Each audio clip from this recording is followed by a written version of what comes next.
Hello everyone. Today we're going to see how to add DNS record in Bluehost. Firstly, go to Bluehost and log into your account. On the left-hand navigation menu, click on Hosting. Scroll down and under Quick Links, click on cPanel. In the cPanel, scroll down to the Domain section and click on the Zone Editor to manage DNS records for your domain. On the Zone Editor page, find the domain you want to work with, then click on Manage next to the domain you want to update. In the Filter section, select the type of DNS record you wish to modify. If you want to edit an existing record, click Edit, and if you are adding a new DNS record, click Add Record. For an A record, enter the name, address, and TTL.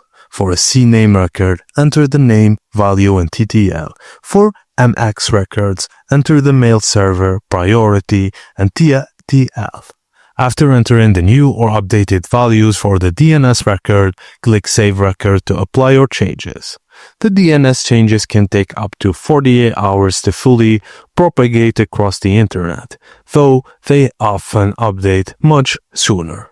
And that's it, guys. Thank you for watching, and please don't forget to like and subscribe for more.